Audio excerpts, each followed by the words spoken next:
Hello दोस्तों, कैसे हैं आप सभी। उम्मीद करता हूं आप सभी अच्छे होंगे। आपका हमेशा से कमेंट था कि सर आपके यहां से जिस बच्चे ने जीडी में फाइनल सिलेक्शन लिया है उससे हमें रूबरू कराइए। तो आज आपका वो समय आ गया है। मैं आपको आज ऐसे व्यक्ति है नौजवान से मिलाऊंगा जिसका डेट ऑफ बर्थ 2001 है और आपके सामने जिसने एसएससी जीडी में सीआईएसएफ की पोस्ट पर फाइनल सिलेक्शन लिया है। तो मैं बुलाना चाहूँगा उत्कर्ष शर्मा जी को। आइए, चलिए, थैंक यू। तो उत्कर्ष शर्मा जी, जरा आप अपने बारे में पहले बताइए। मेरा नाम उत्कर्ष शर्मा है। मैं यहीं बजीरगंज के पास छोटे से गांव नगला कल्याण का रहने वाला हूं और फाइनली इस बार मैं एसएससी जीडी में सीआईएसएफ के लिए सिलेक्ट हुआ हूं। तो हम उत्कर्ष से ये जानना चाहेंगे कि आपने तैयारी कब शुरू की है और कैसे कैसे तैयारी में आपने ये मुकाम आज हासिल कर लिया है, उसके बारे में आप ज़रा कुछ बच्चों को बताइए। वैसे तो मैंने तैयारी 2019 से शुरू की थी, लेकिन फिर थोड़े समय होने के बाद लॉकडाउन लग गया था। उस समय पढ़ाई कोचिंग तो बंद हो गई थी सारी। लेकिन उस समय सभी लोग इस तरह सोच रहे थे कि सारी दुनिया यहाँ पर ख़त्म हो गई है। लेकिन उस समय मैंने अपनी पढ़ाई पे ध्यान दिया और अपनी एक एक चीज़ को क्लियर किया। लॉकडाउन के समय में रिवीजन करके अपने नोट से सारी जीएस क्लियर की, मैथ क्लियर की, प्रैक्टिस सेट लगाता था डेली में और वहीं से मेरी पढ़ाई ज़्यादा अच्छी हुई। उसके बाद मैं कंटिन्यू कोचिंग आता ही हूँ। कोचिंग मैंने कभी मिस नहीं की और इसी कोचिंग में पढ़ा हूँ शुरू से अब तक। दूसरी किसी कोचिंग में कभी ट्रायल लेने तक नहीं गया। मैं हमेशा से यहीं पढ़ा और अपने प्रैक्टिस पर ध्यान दिया। मेन चीज़ प्रैक्टिस है जी। तो बहुत बढ़िया उत्कर्ष। तो आप बताइए अपना शुरू से लेके अब तक आपने कौन कौन सा एग्ज़ाम क्वालिफाई किया है और उसमें क्या आपका मार्क्स रहा है, और आज आप जो 79 पॉइंट समथिंग कुछ जो नंबर लेके आए और उसके पीछे वजह क्या है, आपका वो हार्ड वर्क क्या था, उसके बारे में ज़रूर आप बच्चों को बताइए। देखिए, सबसे पहला मेरा एग्ज़ाम था दिल्ली पुलिस का, जो लॉकडाउन के बाद तुरंत ही था, दिसंबर में हुआ था 2020 में। और उसमें मैं सिलेक्ट भी हुआ था, लेकिन फाइनल मेरिट में बाहर हो गया मैं।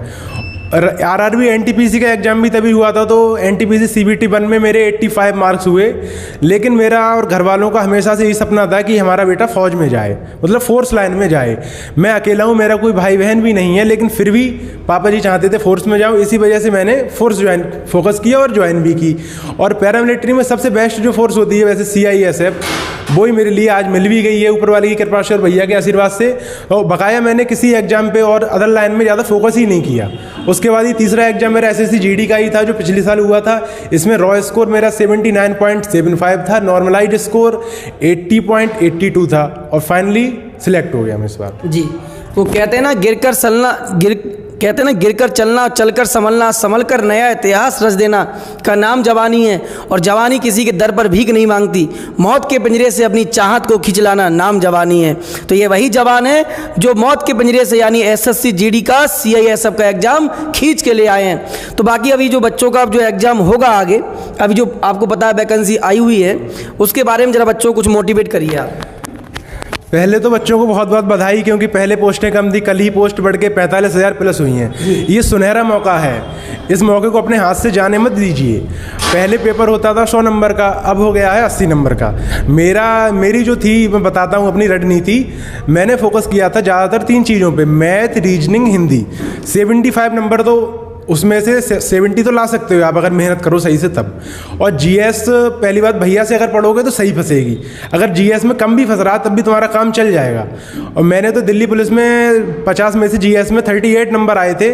मेरा स्कोर कार्ड भी पड़ा हुआ है मेरे चैनल पर, उत्कर्ष शर्मा सीआईएसएफ नाम से है। उस पर बच्चे कमेंट भी करते हैं कि आपने जीएस कहाँ से पढ़ी थी, तो मैं हमेशा ही बोलता हूँ नोट्स से पढ़ी थी। और वो नोट्स मेरी इसी कोचिंग के थे, मैंने उन्हीं से पढ़ के सभी एग्ज़ाम पास किए।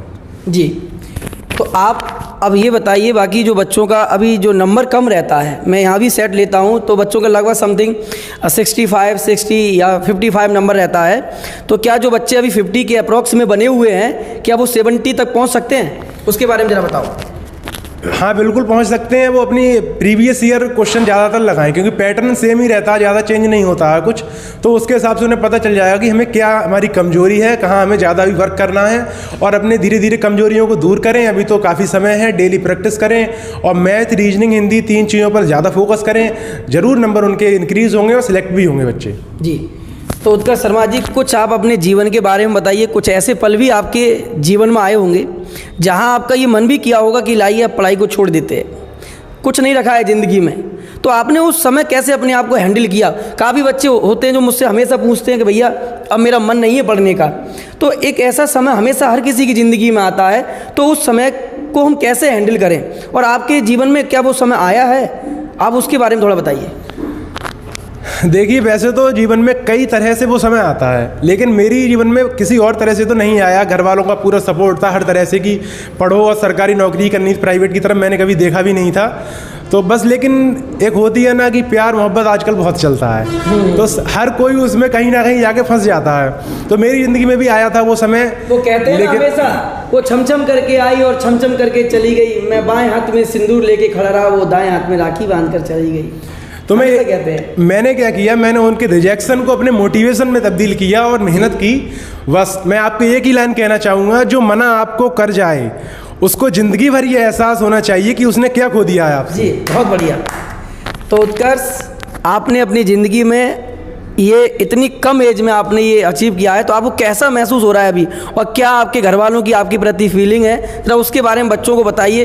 क्या एक नौकरी लेने से घर में कैसे चिराग जल जाता है, अगर आप एक नौकरी लेते हैं तो आपके पड़ोसी भी कैसे जग के खड़े हो जाते हैं आपके प्रति। आपकी नौकरी लेने से सिर्फ आपके घर में ही चिराग नहीं जलेगा, आपके गांव में, आपके पड़ोस में भी चिराग जल जाएगा। तो उसके हकदार सिर्फ कौन होगा, आप होगे।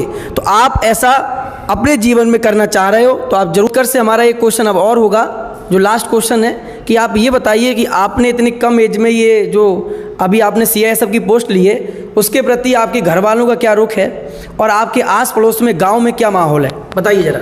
देखिए, हमारे आसपास के 4-6 गाँव में करीब 20 साल से कोई सरकारी नौकरी पर लगा ही नहीं है। बहुत बड़ी बात है दोस्त ये। हमारे गांव में भी 20 साल से कोई नहीं लगा है। तो हर किसी को ये लगता था कि सरकारी नौकरी तो अब एक सपना है, और ख़ास करके जनरल कास्ट वालों के लिए, क्योंकि हम जनरल में आते हैं तो जनरल वालों के लिए तो नौकरी है ही नहीं।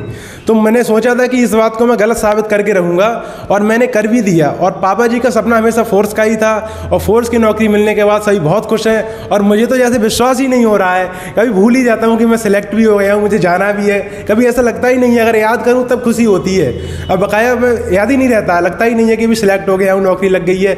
और आसपास वालों में भी बड़े जो नए लड़के हैं, युवा हैं, आजकल जो तैयारी कर रहे हैं, उनमें एक अलग ही जोश भरा है। वो कह रहे हैं कि अब ये शुरुआत कर दी तुमने, अब हम भी इस बार सिलेक्ट जरूर लेंगे, जरूर। वो काफ़ी मेहनत कर रहे हैं, बहुत बच्चों में इससे उत्साह बढ़ा है। हाँ, बिल्कुल सही इन्होंने कहा है। इन्होंने वो अब आग की जो लो होती है, जो चिराग होता है, इन्होंने अपने गांव में, आस पड़ोस में उत्पन्न कर दिया है। तो आपका भी यही सपना होगा। आप इस बार 101% इतनी अच्छे से मेहनत कवर कर लीजिए कि आपका सिलेक्शन हो जाए। आपके मन में जो मुकाम हासिल करने का जो आपने ठान लिया है वो ज़रूर सक्सेसफुल होगा। अब मैं उत्कर्ष से 2 लाइनें मोटिवेशनल सुनना चाहूँगा कि आप पढ़ाई से कुछ अलग हटकर अब बच्चों को कुछ मोटिवेट के रूप में कुछ 2 लाइनें सुनाइए। देखिए, आजकल सबसे कमी इस चीज़ की है, मोटिवेशन की। लोग कहते हैं मोटिवेशन नहीं आ रहा, मोटिवेशन ख़त्म हो गया है। लेकिन लंबे समय तक सरकारी नौकरी के लिए तैयारी करने वालों के लिए डेडिकेशन, कंसिस्टेंसी, प्रैक्टिस और बहुत ही ज़्यादा रखना चाहिए। मोटिवेशन की बहुत ज़रूरत है। बिना मोटिवेशन लंबे समय तक नहीं रहता, बिना मोटिवेशन के हम कुछ नहीं कर सकते। तो मोटिवेशन के लिए लोग कहते हैं सर हमें मोटिवेशन दीजिए। तो सुनिए, मोटिवेशन आपके घर में आपके माँ बाप हैं, वो कितनी मेहनत कर रहे हैं, दिन रात मेहनत कर रहे हैं आपके सपनों को पूरा करने के लिए, आपकी ज़िंदगी को अच्छा बनाने के लिए। आप ये सोचिए कि हमें इनकी ज़िंदगी को अच्छा बनाना है, आप मेहनत कीजिए। मोटिवेशन तो आपके फटे हुए कपड़े हैं। आप सोच रहे हैं कि हमें भी अच्छे अच्छे ब्रांड के कपड़े पहनना कौन नहीं चाहता, कौन अच्छा मोबाइल चलाना नहीं चाहता, कौन अच्छी कंपनी के जूते पहनने नहीं चाहता। यही सब मोटिवेशन है, इससे ज़्यादा मोटिवेशन और कहाँ मिलेगा। और ये जो है नामवरी हर कोई चाहता है अपनी, हर किसी को अपना पसंद होता है, लेकिन ऐसे ही नहीं मिलती। इसके लिए करना पड़ता है खुद को प्रूफ, वो बिना मेहनत के होगा नहीं। सबसे बड़ा मोटिवेशन तो यही है। और बकाया भैया भी कोचिंग में बहुत ही अच्छा मोटिवेट करते रहते हैं बीच बीच में बच्चों के लिए। मैं समझता हूँ वही मोटिवेशन काफ़ी है बच्चों के लिए। और मैं आपके लिए 2 लाइन और बोलना चाहूँगा मोटिवेशन के तौर पर, कि ज़िंदगी की असली उड़ान अभी बाकी है, ज़िंदगी का इम्तिहान अभी बाकी है। अभी तो नापी है मुट्ठी भर ज़मीन हमने, अभी तो सारा आसमान बाकी है। बहुत बढ़िया। और एक लास्ट में लास्ट शायरी, लग चुकी है तलब मंजिल की, अब खुद को आग में झोंक लेंगे। लग चुकी है तलब मंजिल की, अब खुद को आग में झोंक लेंगे। ये ठोकरें कहती हैं मारा जाएगा, हौसले कहते हैं देख लेंगे। जय हिंद, जय भारत। नेम उत्कर्ष शर्मा है। अभी इनको जो पोस्ट ग्रेड मिला है वो B है, यानी CISF है। इनका जो मार्क्स बना है वो 79.75 है। नॉर्मलाइज स्कोर इनका बना है 80। तो आप देख सकते हैं कितना अच्छा इनका ये नंबर था। हम भी आपसे ये चाहते हैं, उम्मीद रखते हैं कि आप यदि हमसे जुड़े हुए हैं तो इस बार आपका भी जीडी में फाइनल सिलेक्शन हो, ऐसी मेरी दुआ है आपके प्रति, और आप हमेशा ऊंचाइयों को हासिल करें। तो मिलते हैं आपसे अब एक नेक्स्ट इंटरव्यू के साथ। तब तक के लिए थैंक यू, धन्यवाद, और अपना ख्याल ज़रूर रखिए। यदि आप अपना ख्याल रखते हो तभी आगे अच्छा आपका एग्ज़ाम होगा। ये हमेशा याद रखना, ज़िंदगी में अगर प्यार करना है तो सबसे ज़्यादा अपने आप को प्यार करिए। अगर आप अपने आप को सबसे ज़्यादा मोहब्बत करते हैं तो आप ज़िंदगी में हर कोई अचीव करोगे, हर जो आपने चाहा है आप उसको हासिल करोगे। ठीक है, तो चलिए, थैंक यू, धन्यवाद।